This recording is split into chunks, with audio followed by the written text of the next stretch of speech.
Okay, so thank you, Emiliano, for the kind words again. So let's get started. The topic of the day will be sebaceous carcinoma.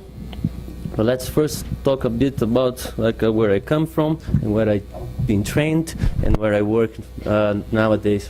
So I come from McGill, more specifically the Henry C. Witelson Ocular Pathology Laboratory, which was founded by Dr. Burnier, my mentor, about 10, 12 years ago, which is, at least in my opinion, one of the best ocular pathologists in the world. He was trained by Dr. Zimmerman, which was the person that pretty much invented the subspecialty. So it's, as you might expect, only a few generations of us, so it's quite a new subspecialty still. So there's still a lot to learn, and a lot of ground, to discover new things. As you can see also, it's a multicultural lab. You can have people from all over the world, Brazil, obviously, China, Canada, Israel, Romania, Chile, Syria, and so on. It's also a multidisciplinary lab. We have from summer students, medical students, graduates, PhDs, masters, and fellows. So everyone is welcome, and we all share the same goal of understanding ocular diseases and more as well. So let's get started. So why study a sebaceous carcinoma? And why is it important? It's probably most of you have never seen one of those tumors before. So it is indeed uncommon, but highly malignant, and carries a significant morbidity and mortality if not treated properly. It's characterized as having a variable clinical appearance, which have tricked ophthalmology for decades and still do. It tend to recur when not treated and resected properly, and has the potential to metastasize and put the patient's life at risk. So even though it's uncommon, for ophthalmologists it's not that much. It is the second most common tumor in the eyelid. So you're all afraid of melanoma, but it's far less common than sebaceous carcinoma, which is commonly overlooked. And where does it occur? So that highlights the importance that we have in dealing with such disease. 75% of sebaceous carcinoma that happen will be in the periocular region. And the remaining 18% will appear in areas in the head and neck, so we might be able to see and detect them as well. Only 7 will be elsewhere. So if we ophthalmologists do not become experts in this disease, no one else will, because they won't see that many of them during a lifetime to be knowledgeable about it. And where does that come from? From sebaceous glands everywhere. So it is common in the periocular region because you have the meibomian glands, all over it. It might also come from the glands of size, far less common though. Even rarer, it's a tumor that arise from the caruncle, because the caruncle is a structure that do have sebaceous glands, and then even rarer, have maybe 2 or 3 cases published in literature, those tumors arising from the conjunctiva itself. It can also occur in the eyebrow, and one particular thing about sebaceous carcinoma is that it can be multicentric. So it's not only one lesion that is spread, so you might have a different foci, not contiguous. So an scheme of the eyelid that you're all familiar with, so here the meibomian glands, in close contact with the tarsus, so it's deep located gland, so that explains in some part the clinical appearance of it. So in the glands of Zeiss will be associated with the eyelashes, so as you might expect, depending where the tumor comes from, the clinical presentation might differ. Okay, so who are those patients? So who developed sebaceous carcinoma? So this was probably the first large series of sebaceous carcinoma, and they saw that women are more prone to develop these tumors than men. No one ever came with a good explanation about it. It's the disease of the elderly, and the upper eyelid is more affected than the lower one. like both eyelids might be affected, and as I said before, the caruncle is also a site that might be affected by the disease. So the other paper was quite old, like this one is a lot more recent, like in 2004, but most of the things still remain. Like it's the disease of the elderly, has a female predominance, and at least in the North American cities, like Caucasians are at a higher risk of developing such disease. I put interrogation mark there because in Asia, especially in India and in China, some pathology labs report that the sebaceous carcinoma is so common that it might be more prevalent than even basal cell carcinoma. So Caucasians are more at risk here in North America, but if you think about other places, Chinese and Indians are at a higher risk as well. It can present as a distinct nodules or a diffuse thickening of the eyelid. Usually patients are old, but in patients that had radiation, especially during their childhood, are at a higher risk of developing sebaceous carcinoma at an early age. So retinoblastoma survivors and even patients that had radiation to treat acne might develop sebaceous carcinoma younger than otherwise. So upper eyelid, as I said before, is affected more commonly than the lower eyelid, and that's an important clue to distinguish it from the basal cell carcinoma, which is more common in the lower eyelid. And why is that? Quite simple, just because you have a lot more meibomian glands in the upper eyelid than in the lower one. So it's just a matter of sheer number, more glands, more chances of having a tumor. So its incidence overall, it's about 0.5 cases of sebaceous carcinoma per million Caucasians. That's a Florida-based population, but it is believed that such incidence is increasing because those two series, show that the incidence is indeed a lot higher. And why is that? Basically, at least most people agree that such a greater awareness of such entity causes an increase in the diagnosis, which is a good thing at the end. Also the aging population, a more referral to larger centers, which allowed such cases to be compiled in large series, a larger Asian population moving to US, and as well the delayed effect of radiation that were done 30, 40 years ago. So let's start talking about the clinical appearance of those lesions. So as mentioned before, it depends on where the tumor comes from. So if it comes from the meibomian glands, the chalazion, the appearance of a chalazion is more common. So it's a deep-seated thickening of localized thickening of the eyelid. The upper one more commonly. But if the tumor arises from the glands of Zeiss, the presentation is much more tricky. It can be just a chronic unilateral blepharitis with flash loss, a mass right on the lid margin. But if you pay attention closely to those lesions, you start seeing those yellow spots, which is not present in other eyelid malignancies. Okay.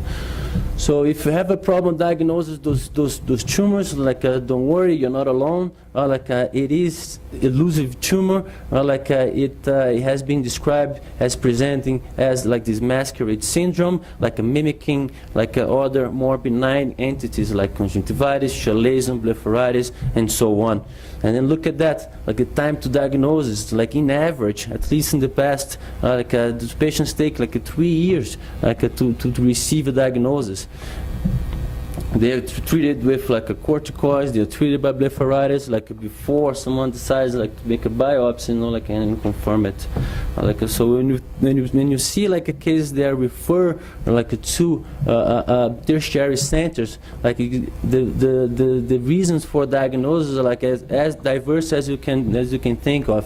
So recurrent chalazion, chronic blepharitis, other eyelid tumors, undifferentiated tumors, or inflammatory diseases of the ocular surface, they can all like mimic a sebaceous carcinoma.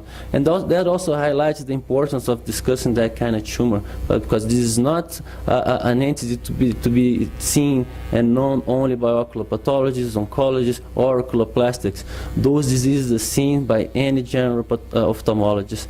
So if you don't raise suspicions about this disease, those diagnoses will only be made about 3 years after, and obviously the prognosis will be a lot worse.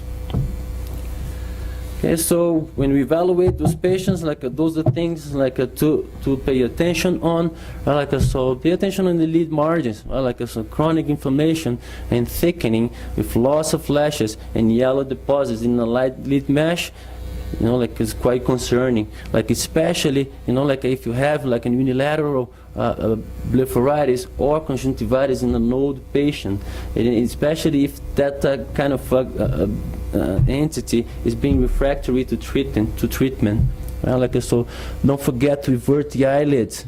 So sometimes what you see in the eyelid margin is just the tip of the iceberg. Once you invert it, you see a mass that might be a lot bigger just hiding under the eyelid. And because the tumor sometimes is not so thick, it doesn't cause that much, it doesn't appear that much, through the skin of the eyelid, right? And don't forget about the caruncle. It's also a site that can give origin to a sebaceous carcinoma as well. Let's start showing some cases now. So it can be as subtle and as this, so quite a small lesion, right at the opening of the meibomian gland duct, so. Of course, you don't need to biopsy all those lesions, but if you already treated properly this patient and the lesion didn't go away, just keep in mind that sebaceous carcinoma is indeed a possibility. Larger tumors, of course, this case is quite obvious that something's wrong, but but so what kind of eyelid tumor could that be? It's tempting to call it a basal cell carcinoma just because 90% of eyelid tumors would be a basal cell carcinoma. But a basal cell carcinoma is an epithelial tumor, so you would see skin changes. You wouldn't see such a deep located tumor as this one. So this is a sebaceous carcinoma that probably arises in the meibomian glands. So there is the tarsus right in front of it that at least to some extent prevents the tumor from showing up in the surface. Okay, so as I said, don't forget to invert the eyelid. Sometimes quite a small tumor in the margin, it has some superficial spread over the tarsal conjunctiva, and that is significant, and soon you know why.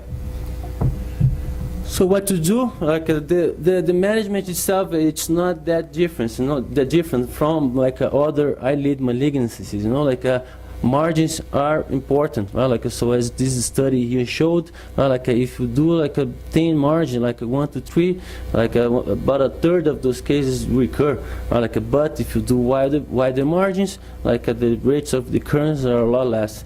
Permanent sections are preferable, because that allows a better detail of the histopathological findings. But some surgeons choose to do cryosections during the surgery, or the Mohs technique as described elsewhere. So whenever possible, an hexagonal or pentagonal removal of the lesion. Of course, the eyelid needs to be averted just to make sure that the lesions do not extend more than you would see. So Pagetoid Spread, so this is a characteristic of sebaceous cell tumors. So other epithelial malignancies of the eyelid, do not have such thing. So what it is, it's similar to the Paget disease of the nipple. So you have epithelial superficial spread of neoplastic cells originating from the primary tumor. And nearly half, but up to 80% of tumors have, at least to some extent, some sort of superficial spread. And why it's relevant, not only because it makes it hard for you to delineate the true limits of the tumor, but also because those tumors are probably more aggressive, and they are indeed associated with higher mortality rates.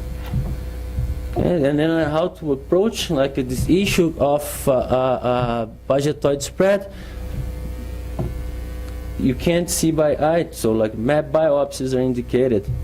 So you can know for sure the extent of such spread.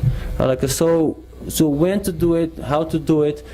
So if we remove different pieces of the conjunctiva to map it, make sure to draw it and put it in different containers. Right? Like if you take several map biopsies and put it all in the same pot, it's impossible for the pathologist to know where each lesion came from. So that won't help you much.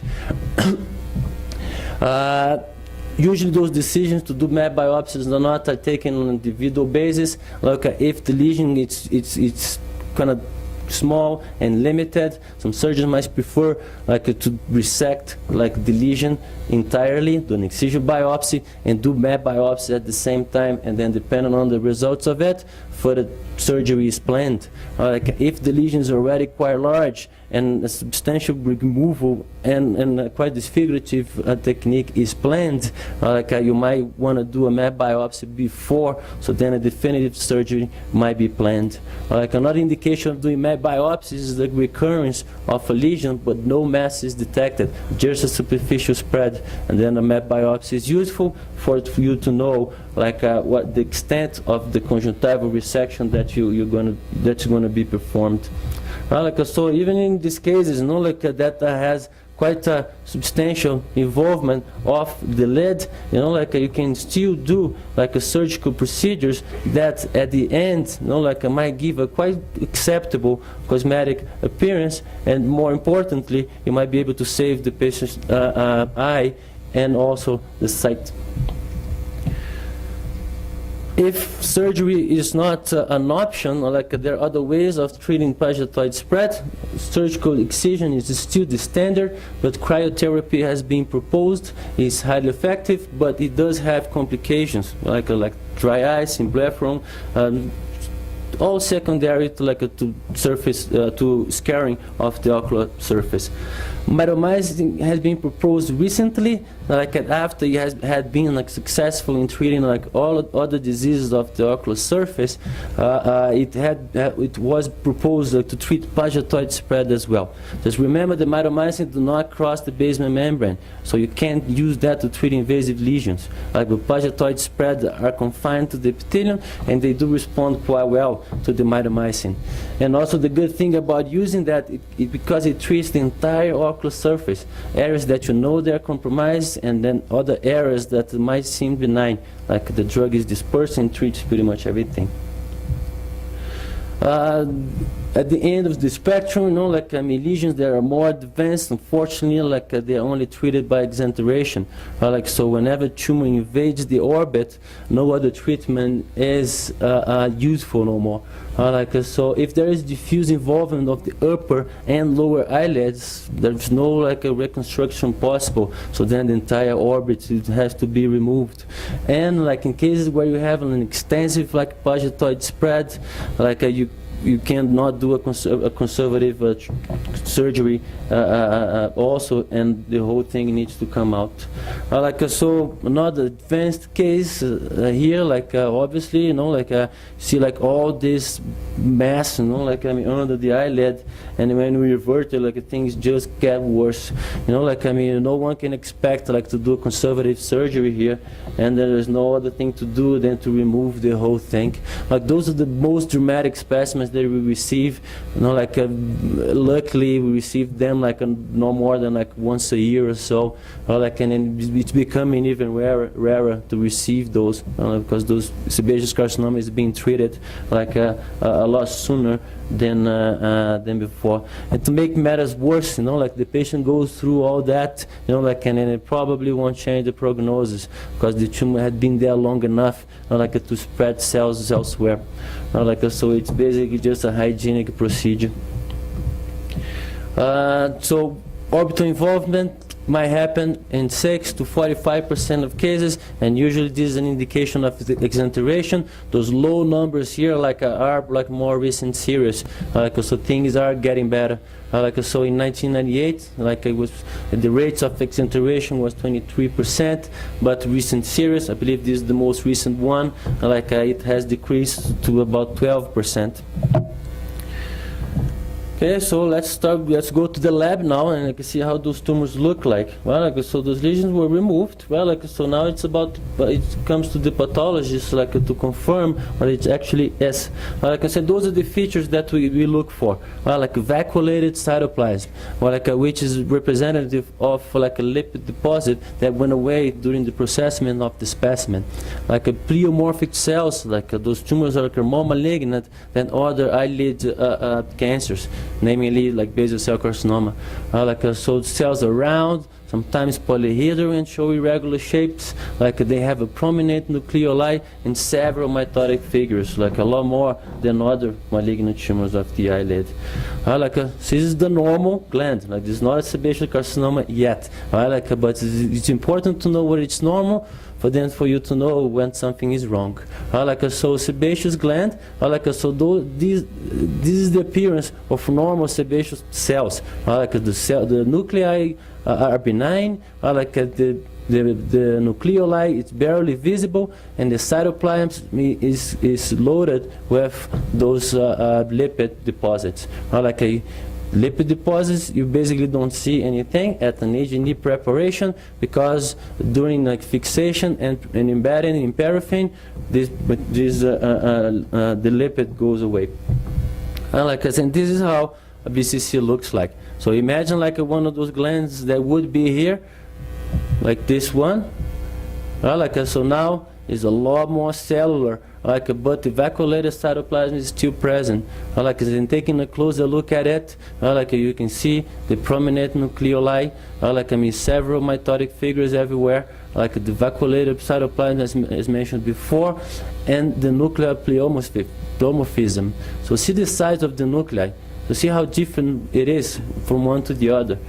So cells from the same section need to look alike. If you have all cells look different, this is a sign of malignancy. So the limits of the nodule will be here. So why this is not a BCC? First, because of the vacuolated cytoplasm. Second, because it lacks the peripheral palisading that is typical of it. So this is the Pagetoid spread. So how do you track it? You just track the cells with a vacuolated cytoplasm, and then it spreads everywhere.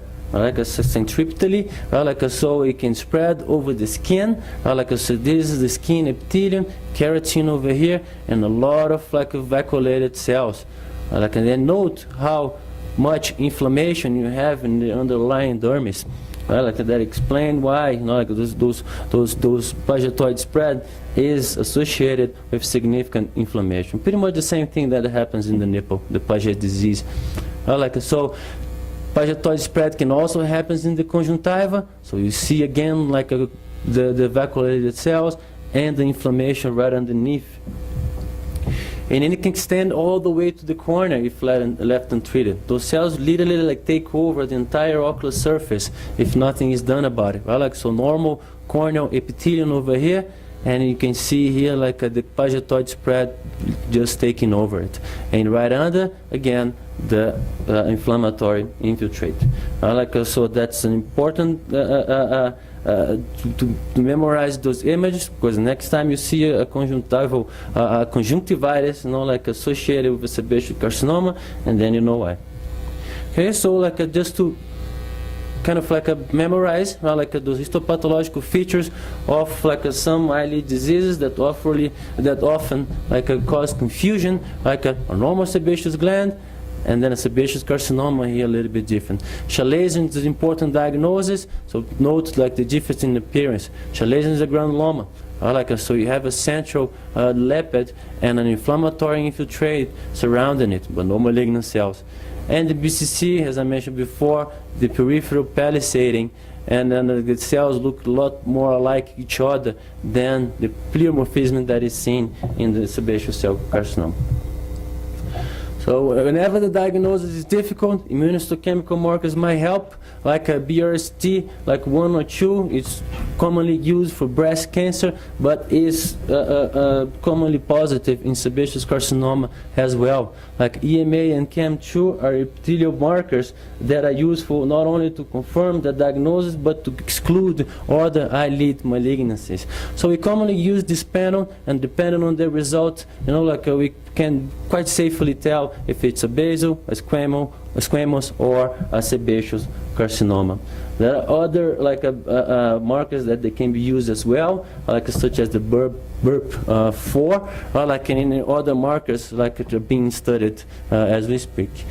So oil red O is a classic marker. It's not immunohistochemistry. It's just a stain for fat.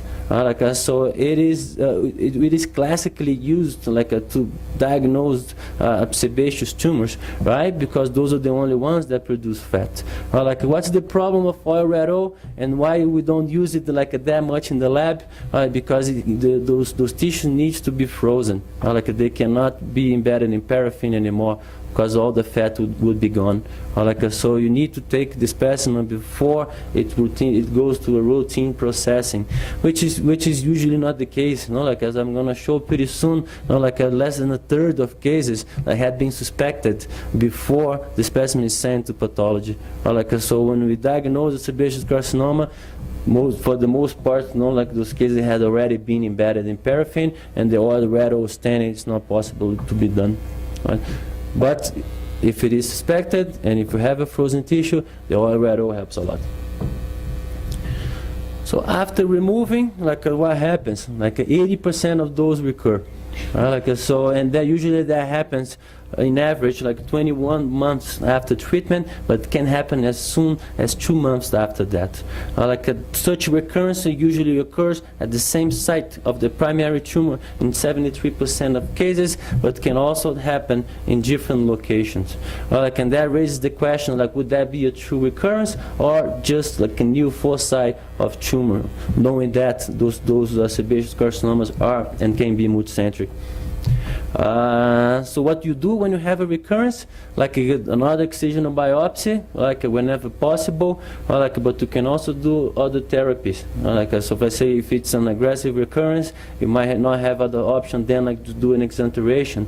If the recurrence is just a Pagetoid spread, but no definitive mass no defined mass is detected, mitomycin might be an option.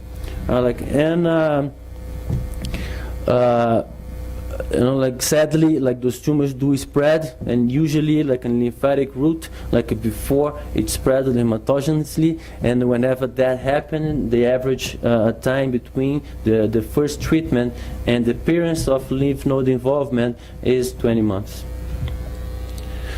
Okay, so just if you had enough information so far, I brought a case here to discuss, so you can relax a little bit.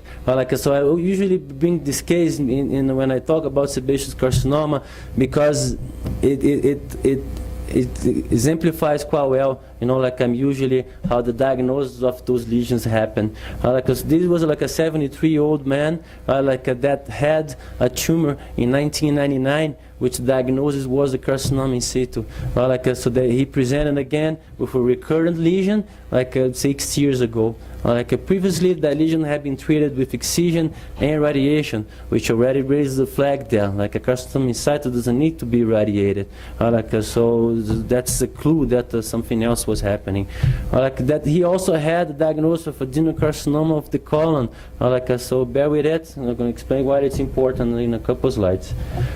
So we requested the slides of the biopsy that was done several years before, and this is what we saw. Remember the images about the Pagetoid spread? Look at the inflammation underneath.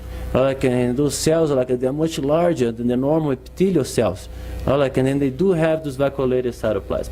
And then the biopsy was done again at the new recurrent lesion before a surgical procedure was proposed. And as we already expected, we could see those large pleomorphic cells with vacuolated cytoplasm. The lesion was quite aggressive, so just a higher view, so that you can see the vacuolated cytoplasm pretty much everywhere. The lesion was quite aggressive, was already invading the orbit, the ethmoid sinus as well. So unfortunately, like exenteration had to be proposed to this patient. And this is what the specimen looked like. It was an extended exenteration, so a little bit of the skin, like over the nose, like it was removed as well. This is a horizontal section of the specimen, so there is no intraocular involvement. Actually, you can't see the tumor that well because it's white, but if I show you a low power H&E, then you can see, like the tumor invading the orbit on its medial aspect. And this is like some H&Es, of the tumor. It was quite invasive, and it was superficially spreading like pretty much everywhere, like a Pagetoid spread in the conjunctiva, a view of the nodular appearance of the tumor, and in the center here it's already showing like some necrosis. So that's the beginning of a pattern that is quite typical of sebaceous carcinoma, called comedal carcinoma pattern, which is a nodule of tumor with a central area of necrosis.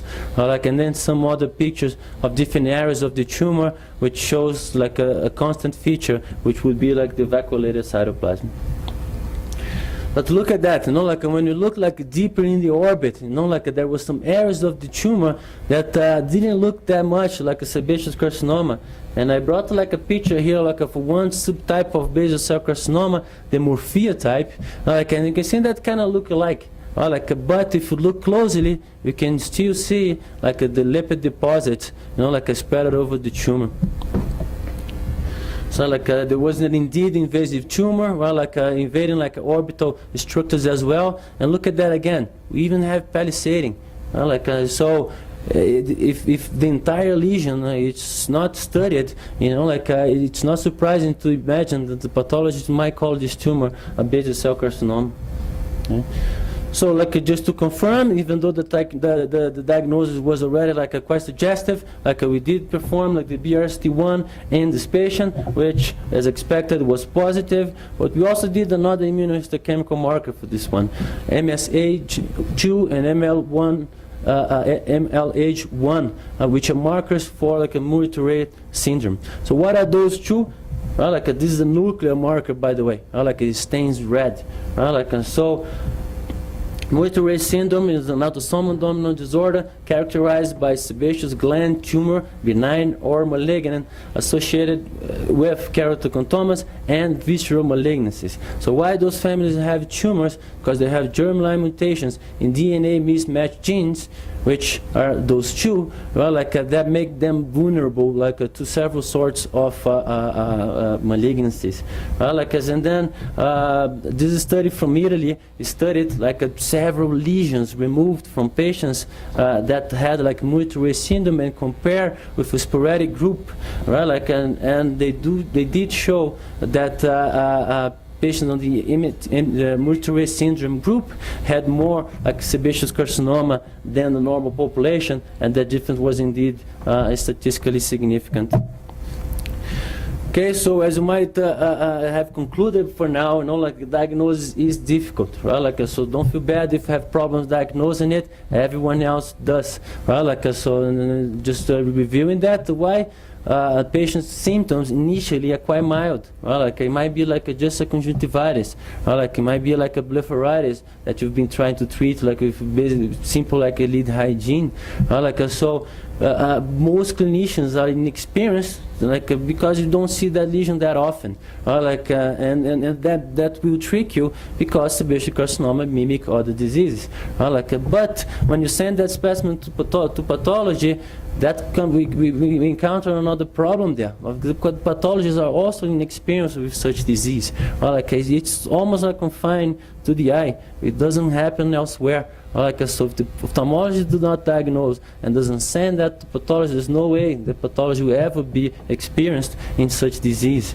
So and to make matters worse, it does mimic other eyelid malignancies as well. Like, so look at the rates of misdiagnosis. Like 77% of those like had not been picked up in the clinic, but newer serious. Like we see that those numbers are improving.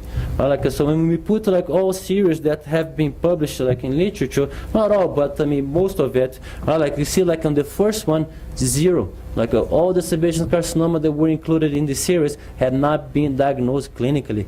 Like I say, a couple of years after, 10, 18, 32, and even like the recent series, like I mean, about a third of those cases are diagnosed clinically. Okay, and what are those patients diagnosed? Well, like so, as seen here by the series from Shields, like only a third, again, of those tumors are labeled sebaceous gland carcinoma. The remaining 2/3 are labeled like other things, and things like very benign, like as blurred conjunctivitis, chalazion, and like at least like a percentage of those, like the possibility of a malignancy has been considered. Okay, so once again, like, so this is the experience that we have, right? Like I mean, so patients, tumors that present as a diffuse eyelid thickening and pagetoid spread, are commonly misdiagnosed as blepharoconjunctivitis. Or like when a nodular appearance is the case, chalazion is the most common misdiagnosis. Like and when the lesion like appears more like a tumor itself, or like other like a diagnosis are usually proposed just because they're much more prevalent than sebaceous carcinoma. So let's talk a bit about chalazion here, and why? Because this is probably like the most prevalent differential diagnosis of sebaceous carcinoma. But also, that's a lesion that is already biopsied. Like it's a different thing if you think about a patient with conjunctivitis and you propose to do a biopsy there. A chalazion, you're already doing a surgery, you already take the tissue out, and then it's your choice, like to throw that specimen away or send it to be studied. So pay attention to that study that was done at our lab, like several years ago, even before I was there. So we got like more than 1,000 patients with chalazion that were sent to the pathology lab, older patients, like must be said. 68 of those, the histopathological diagnoses were not sebaceous chalazion. So what were those? So look at that, 14 cases were sebaceous carcinoma. About 1% of all the chalazions that were sent to our lab were sebaceous carcinoma. So imagine what would happen to those patients if those specimens were not sent. Those chalazions would probably recur, and the treatment would be a lot harder to be done like later on. So which chalazion should you send to pathology? So one might think, okay, so whenever I think that there might be a sebaceous carcinoma, I'm going to do that chalazion procedure, and then I take that material and send to the pathology lab. You won't pick up not even a third, like of the sebaceous carcinoma doing that way. Look, this is like the experience from our lab, like 27 cases that I gathered, like only 9, like I mean had a clinical diagnosis of it. Like I mean, like at the other third, at least, like another malignancy was proposed. But look at him again. Like I mean, 5 of those cases, like they were simply chalazion, like in the pathology requisition forms, turn out to be sebaceous carcinoma. So here's the take-home message. So don't expect to suspect of sebaceous carcinoma before sending a specimen to pathology. We won't detect that many cases if you do it that way. So which chalazion should you send to pathology?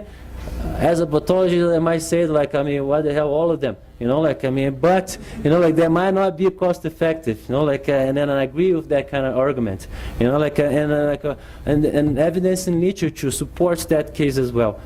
So all cases of sebaceous carcinoma are in the elderly, usually people that are older than 40, and then the only young cases that we have are usually associated with a previous history of radiation. So if you have like a 20-year-old with a chalazion, if you don't send that specimen to pathology, I won't be mad at you. But if you have a 68-old lady, that already had a surgical removed chalazion for the 5th time, and then you insist on throwing that specimen away, then that's your fault. Okay, so there are cases, so in our institution, a patient that are older than 40, they're all sent to the lab. Doesn't matter how, doesn't matter if it's the 1st, 2nd, or 10th recurrence of the chalazion. Okay, so you did your job, like you said, you send that specimen to the pathology lab, but we still encounter several problems there. Look at here, and even at the lab, when those specimens are not seen by experienced pathologists, half of those are diagnosed by something else. So are the pathologists to be blamed? Not at all. Those are tricky diseases, and you have to see a lot, and you have to keep that in your mind, to make the appropriate diagnosis. So another paper coming from our lab, we review several cases, some from Canada and some from Mexico. And then Alex or the Shiro reviewed all the histopathological features of those cases, in order that was the goal, to educate people, and so they would be aware of how to diagnose those tumors. And look at that. That's how it's hard. 84% of those lesions are poorly differentiated. So that first slide that I showed with the beautiful nodule with vacuolated cytoplasm and sebaceous differentiation and so, it's pretty rare. The norm is tumors that don't look that much like sebaceous carcinomas, right? And look at that other number here. 75% of those tumors do present features that are typical of squamous cell carcinoma. So if a pathologist diagnose those tumors as squamous cell carcinoma, it's kind of expected for that to happen, because those lesions do show and present those features. So why do that happen? Well, let's take a look at the meibomian gland again. It does have the sebaceous unit, but it does have the meibomian duct as well. And the meibomian duct is composed of a stratified keratinized epithelium. So it is to be expected if sebaceous tumors, especially poorly differentiated ones, show some degree of squamous features as well. Okay, so what do we do? How do we make those tricky diseases, right? Maintaining a high level of clinical suspicions is the key. Don't expect to nail, this is a sebaceous carcinoma in every case, because it doesn't matter how experienced you ever become, you just won't be able to. Those lesions are tricky. So if you do suspect of it, just do a full thickness biopsy, send it to the lab, as you probably already do, and make sure that you are confident with the diagnosis you receive. Talk to your pathologist, know him better. If you suspect of sebaceous, let him know. Before you do the surgery, you might want to do a frozen session to do some oil red O. And even if the oil red O is not done, the specimen is already embedded. If the pathologist know that lesion might be a sebaceous carcinoma, the chances of him making the right diagnosis are a lot higher. So, and be aware of odd diagnoses. So carcinoma in situ, undifferentiated carcinoma, squamous cell carcinoma of the eyelid. Squamous cell carcinoma is really rare, a lot rarer than sebaceous carcinoma. So if you receive one of those, ask it to be reviewed. Try to do some immunostains. And why not? Review the slides with him. So once you know what a sebaceous carcinoma look like under the microscope, the diagnosis is not that hard anymore. So the diagnosis is hard because for the most part it's not even considered. But if you just write on the form sebaceous carcinoma, the pathologist will do a lot better, and then it will make his work a lot easier. And of course, at the end, the patient is the one to be benefited from the change, the way things are done. So I left the prognosis to be discussed at the end, because this is the consequence of all the things we do. So as mentioned before, the local recurrence is 18%, 5-year mortality rate 23%, which in my point of view is really high. So take a look at the prognostic features, right? Like, even if you don't remember all of those, just remember one thing: the longer you take to diagnose, the worse the prognosis is, right? Like, so look, duration of the symptoms, more than 6 months, delayed diagnosis, larger tumors, vascular lymphatic invasion, upper and lower eyelid involvement, orbital invasion, Pagetoid spread. So those are all features associated with delayed diagnosis. This is another evidence, to convince people that the sooner you make the diagnosis, the better the patient is going to do. More recent series do show that.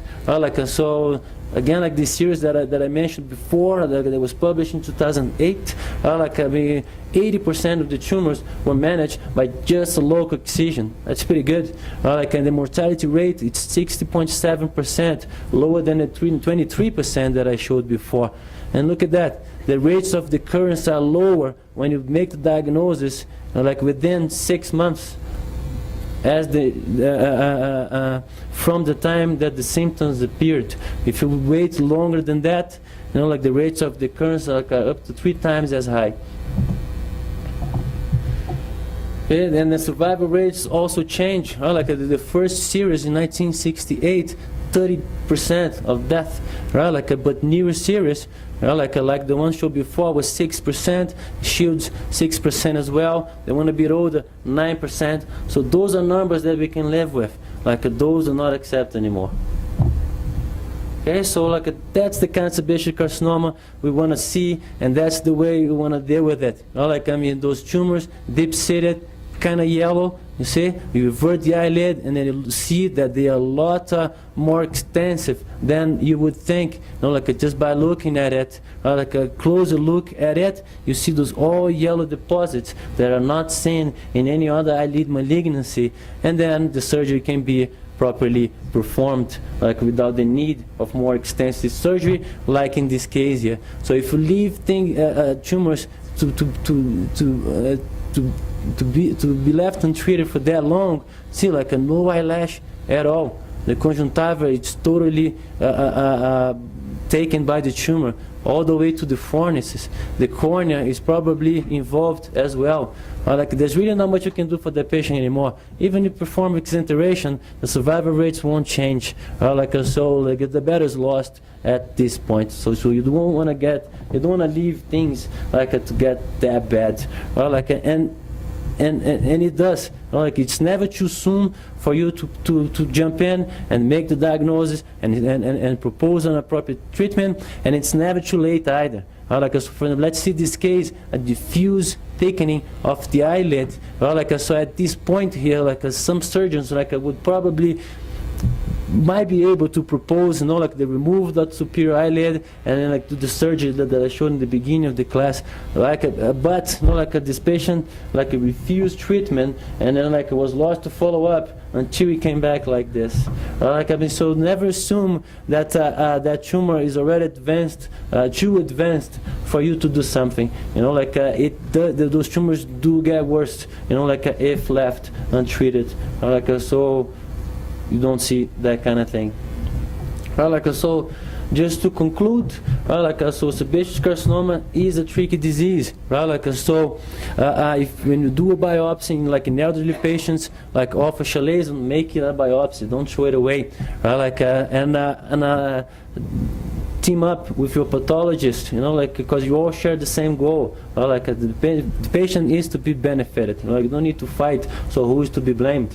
This is the difficult disease to diagnose. And you can only do so if you work as a team. So. Once again, if you receive as a pathological diagnosis something weird, question that, because squamous cell carcinoma is extremely rare, as is carcinoma in situ. So immunohistochemical markers are there to help. Don't be afraid of them. You don't need to remember those numbers. They're written in any book. So if you think that that might be a sebaceous carcinoma, you can just propose like to do those markers, and then the end goal is basically to avoid like orbital exenteration. Thank you very much. So like this is our institution again. This is our website. This is my email. So feel free to drop me a line, like if you ever need anything. Thank you very much.